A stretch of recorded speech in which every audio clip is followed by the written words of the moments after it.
Fala pessoal, sou Luiz Felipe Carneiro, canal Alta Fidelidade. Hoje é dia de falar sobre um disco e eu vou falar aqui de Tears for Fears, Songs from the Big Chair. É engraçado, né? Porque o ano tá acabando, aí eu começo a pensar em um bando de banda que eu gostaria de falar, que eu não falei. O Tears for Fears era uma delas. E eu nem ia falar sobre Songs from the Big Chair, escolhi o Soul in the Seeds of Love, né? O The Seeds of Love, o disco. Mas como esse disco comemorou 30 anos agora em 2015, eu falei, não, é uma boa oportunidade. Então, e também acho que é o disco mais importante do Tears for Fears. Eles lançaram antes o The Hurting, que é um disco que eu gosto, mas um disco que tem algumas coisas lá que me desagradam um pouco. Eu acho um pouco datado em alguns momentos. Tem músicas boas, como Pale Shelter, mas enfim.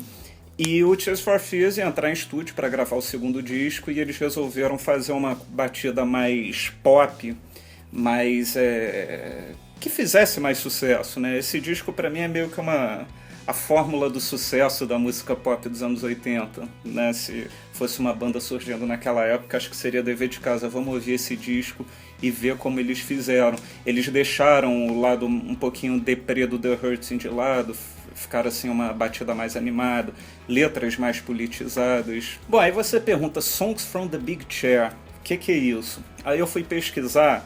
Na verdade, o Kurt Smith, ele tirou esse título de um seriado que ele gostava muito da TV, e ele falou, assim, entre aspas, que existe um DVD com documentário da gravação desse disco, os bastidores.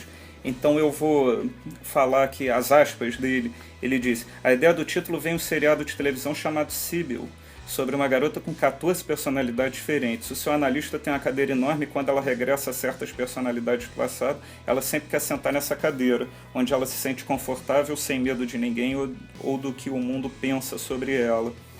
E essa cadeira chamam de Big Chair. Então é uma relação legal, né? Tipo, se a garota tem várias personalidades, aqui nesse disco, digamos que a banda meio que encontrou a personalidade dela, né? O que faria dela um fenômeno. Esse disco, quando foi lançado, logo que foi lançado, já vendeu 5 milhões de cópias nos Estados Unidos. Foi 10 milhões no mundo todo. Foi um momento em que a banda falou, porra, agora nós somos grandes, né? Começaram a lotar todos os shows, depois eles lançaram Seeds of Love, que é considerado um dos discos de orçamento mais caro da história da música pop, ou seja, a gravadora viu que eles podiam ir muito pra frente, como foram, né? Eles chegaram a tocar no Hollywood Rock aqui no Brasil, quando eles lançaram Seeds of Love. E esse disco ele já mostra uma coisa bem diferente na primeira música, que talvez não é a música que eu mais gosto dele, mas talvez seja o maior sucesso da dupla, que é Shout. É uma música que tem uns 7 minutos de duração e ela, só por esse motivo, ela já vai contra as regras do mercado, né? Porque eles gravaram uma música de 7 minutos de duração, algo parecido com o que o Bob Dylan fez nos anos 60 com Like a Rolling Stone, e falaram, não, é essa mesmo, é essa que vai para as rádios. E assim foi um sucesso imenso. E o crédito para o Chris Hughes também, o produtor do disco, que entendeu o que o Tears for Fears estava querendo fazer.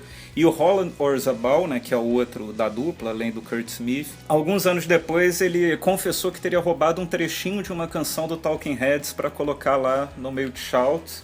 Mas isso daí não rolou nenhum problema, né? Um processo, eu não sei até que ponto foi um plágio. E tem outros sucessos também esse disco.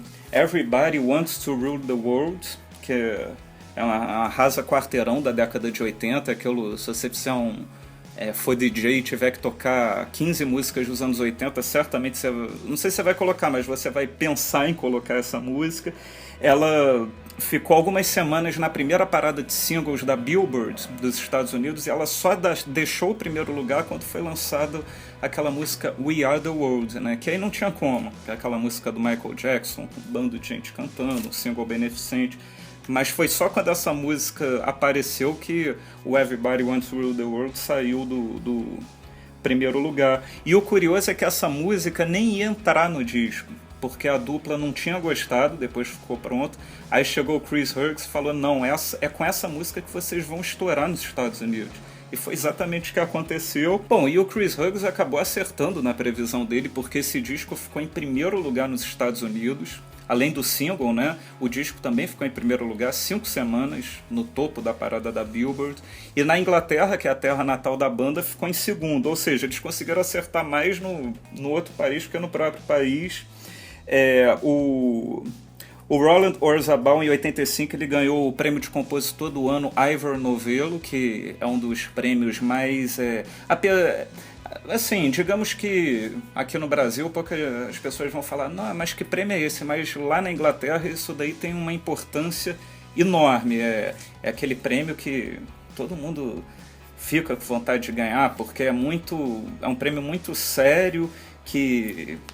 Enfim, acho que vocês entenderam que eu queria falar. Não é um Grammy, aquela coisa, ganhar um Grammy, mas é um prêmio que todo mundo tem o orgulho de ter lá a estatueta na estante. E o Orzabal, ele ganhou. E, bom, o disco tem outras coisas que eu gosto muito. Tem I Believe, que é uma balada bem legal. E a música que eu mais gosto do disco, que também fez grande sucesso, é o Red Over Hills, a parceria do Roland Orzabal com Kurt Smith. Adoro essa música. Que mais? Tem o Mother's Talk, que também é um grande sucesso da dupla. O disco só tem 8 músicas, até mesmo porque Shout já ocupa metade do lado A, mas é um disco muito legal. Depois disso, como eu falei, eles foram para um lado mais psicodélico no The Seeds of Love, mas não deixaram essa veia pop de lado que eles conseguiram ajeitar aqui nesse disco. Sempre foi a marca da banda, mesmo depois, nos discos dos anos 90. E é isso que eu tinha para falar. Songs from the Big Chair, do Tears for Fears.